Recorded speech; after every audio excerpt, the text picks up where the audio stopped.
फिर निक्की चिड़िया और चीकू मिलकर दोनों लोग एक छोटा सा घर बनाते हैं, जिससे कि वे दोनों अपने घर में आराम से रह सकें। उन लोगों का घर ठीक ठाक था और अच्छे से वे लोग उस घर में रहने लगे। निक्की बोलती है कि क्यों ना मैं एक कढ़ाई का काम शुरू करूं, गरम कंबल की, क्योंकि वो अपने मायके में बहुत अच्छे से सीखी हुई थी। तो फिर देर किस बात की थी, निक्की चिड़िया अपने कंबल की काम शुरू कर देती है।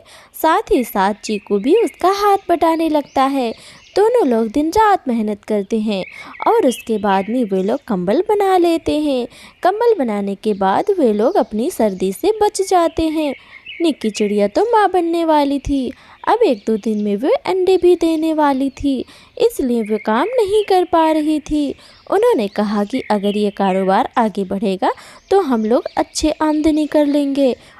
उन लोगों के पास घर तो हो गया था, लेकिन खाने का व्यवस्था नहीं था। फिर चीकू बाहर चला जाता है भोजन लेने। बारिश और तूफान की वजह से वे बाहर जंगल में ही फंस जाता है। इधर निक्की चिड़िया चीकू का वेट करते करते परेशान हो जाती है और उसके पेट में भी दर्द होने लगता है, लेकिन वह अकेली करती भी क्या। आप पता नहीं कहाँ हैं, मुझे अकेला छोड़कर चले गए। अब मैं इतने दर्द में अकेले कैसे रहूं? मैं अंडे देने वाली हूँ, मेरी कोई मदद भी करने वाला नहीं है। निक्की चिड़िया यह सोचकर आंसू बहा ही रही थी, तभी उसके 5 अंडे होते हैं। वह 5 अंडे देखकर बहुत खुश हो जाती है।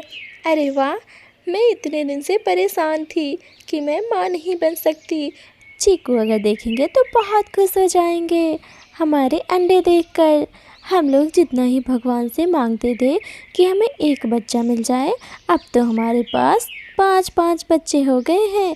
अब ये अंडा जैसे ही फूटेगा उसमें से हमारे प्यारे प्यारे बच्चे निकलेंगे। निक्की यह सोच ही रही होती है, तभी चीकू वहाँ फंस जाता है। तेज बारिश तूफान की वजह से वह वहीं पर गिर जाता है और उसकी तबीयत खराब हो जाती है। काफ़ी दिन गुजर जाता है, लेकिन चीकू वापस नहीं आता। निक्की चिड़िया बहुत परेशान होती है, वह इधर उधर ढूंढने लगती है, लेकिन चीकू कहीं नज़र नहीं आता। फिर निराश होकर वापस घर आ जाती है। वह बहुत रोती है, लेकिन बेचारी करती भी क्या, उसके पास और कोई चारा भी तो नहीं था। अगर वो अपने बच्चों को छोड़ के जाती तो जंगल के पंछी उसके अंडे को ले जाते, इसलिए वो जंगली पंछियों के बचाव की वजह से अपने पति को ढूंढने नहीं जा पा रही थी और उसकी तबीयत भी कुछ ठीक नहीं थी। इधर एक बूढ़ा बाज उड़ते हुए जा रहा था, तभी उसकी नज़र चीकू पर पड़ती है। वो देखती है, अरे ये कौन सा पंछी है जो इतने अंधेरे में और इतनी ज़्यादा बीमार लग रहा है, इतने बारिश में यह अकेले क्या कर रहा है। यह सोचते हुए वह पंछी उसके पास आता है और फिर उसे उठाने की कोशिश करता है, लेकिन वह उठा नहीं पाता। वह अपने घर ले जाकर उसकी मरहम पट्टी करता है। कुछ ही दिनों बाद वह होश में आ जाता है। ज़्यादा भीग जाने की वजह से उसे ज़्यादा कुछ याद नहीं रहता, लेकिन फिर भी वह निक्की को नहीं भूलता। मैं कहाँ हूँ? मुझे मेरे बच्चे के पास ले चलो और मेरी बीवी के पास ले चलो। मुझे कुछ याद क्यों नहीं आ रहा है, मैं कहाँ हूँ? फिर बाज आकर उसे सब बताता है और वह बोलता है कि मुझे अपने घर जाना है, लेकिन उसका उसके घर का ठिकाना तो पता ही नहीं था, क्योंकि जंगल में इतने अंदर आ गया था, उसे अपने घर का रास्ता याद नहीं था। दोनों लोग बहुत परेशान होते हैं। अब वे लोग अपने घर का रास्ता कैसे ढूंढते, इस विचार में दोनों लोग बात कर रहे होते हैं।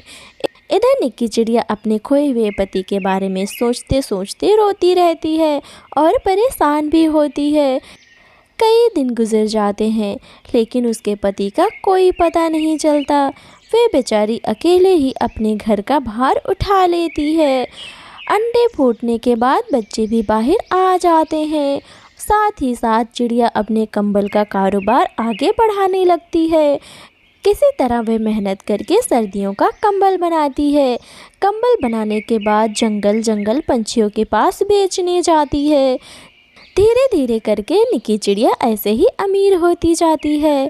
फिर वह एक दिन पास के जंगल में कंबल बेचने जा रही थी। एक दिन निक्की चिड़िया और उसकी बेटी मीहू दोनों लोग कंबल बेचने के लिए दूसरे जंगल में जा रहे थे। वे दोनों उस जंगल में जाकर कंबल बेचने लगते हैं। कंबल ले लो, कंबल ले लो, सर्दियों के लिए गरम गरम कंबल, कंबल ले लो।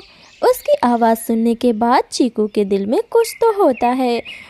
मैं ये आवाज़ कहीं तो सुना हूँ, मुझे ये आवाज़ सुनी सुनी सी लग रही है। चीकू यह बात सोच ही रहा होता है, तभी वह खिड़की से देखता है। वह निक्की को देखकर बहुत ज़्यादा खुश हो जाता है। कंबल वाली की आवाज़ सुनकर कालू भी वहाँ पर आ जाता है और फिर कबूतर भी उसके पास आ जाता है। सभी लोग कंबल खरीदने लगते हैं। तभी निक्की पूछती है, कालू भैया, आपने चीकू को कहीं देखा क्या? वह काफ़ी दिन हो गए नज़र नहीं आते। मैं पूरे जंगल में ढूंढ ढूंढ के परेशान हो गई हूँ और भी पड़ोस के जंगल में गई थी, लेकिन वे मुझे कहीं नज़र नहीं आए। तभी कालू बोलता है, ये क्या बोल रही हो निक्की चिड़िया? मैं तो अभी चीकू को यहाँ देखा था। क्या उसने तुम्हें छोड़ दिया? हाय हाय, ऐसा कैसे हो सकता है? नहीं नहीं भैया, ऐसी कोई बात नहीं है, आप प्लीज़ ऐसा ना बोलें। तभी गौरी बोलती है, नहीं निक्की बहन, तुम नहीं जानती हो, ऐसा होता है और ज़रूर होता है, क्योंकि मैंने सुना है मेरे दोस्त का पति भी उसे छोड़कर चला गया था। वे दोनों बहुत मजबूर थे। अक्सर पति लोग अपने पत्नी को अकेले ही छोड़ देते हैं जब मजबूरियां बहुत ज़्यादा आ जाती हैं। यह बात सुनकर निक्की चिड़िया बहुत परेशान हो जाती है। तभी मीहू बोलती है, मम्मा, आपने तो बोला था पापा कहीं बाहर कमाने गए हैं, आपने हमसे झूठ क्यों बोला? हम बच्चे कितने खुश थे कि पापा हम लोग के लिए बहुत सारे खिलौने लाएंगे, लेकिन आपने झूठ क्यों बोला मम्मा? तभी निक्की चिड़िया रोते हुए कहती है, मेरे बच्चों, तुमसे ज़्यादा दुख तो हमको है, लेकिन हम क्या बताएं, तुमको अपने पापा से मिला नहीं पाए, उसके लिए हमें माफ़ कर देना। मैं ये खुशी नहीं पूरी कर पाई। मैं चाहती थी मेरे बच्चे हमेशा खुश रहें, लेकिन यह खुशी मैं नहीं दे पाई। इसी बात पे कबूतर बोलता है, निक्की बहन, मुझे माफ़ कर दें, क्योंकि मजबूरी के वक्त मैंने चीकू भाई का बिल्कुल भी मदद नहीं किया था। इन सब में मेरा भी कसूर है। अगर मैं उनको पनाह दे देता तो आज आपके पति आपके साथ होते। इतना सुनते ही चीकू वहाँ पर आ जाता है। सब लोग एकदम शॉक्ड हो जाते हैं। चीकू को देखने के बाद निक्की बहुत खुश हो जाती है और सबकी बोलती बंद हो जाती है। देखा देखा, मैंने कहा था ना कि मेरे पति मुझे छोड़कर कहीं नहीं जा सकते, वे ज़रूर मेरे पास आएंगे। फिर चीकू सारी कहानी सबको बता देता है। तभी वहाँ पर गौरी कवि भी उससे माफ़ी मांग लेती है।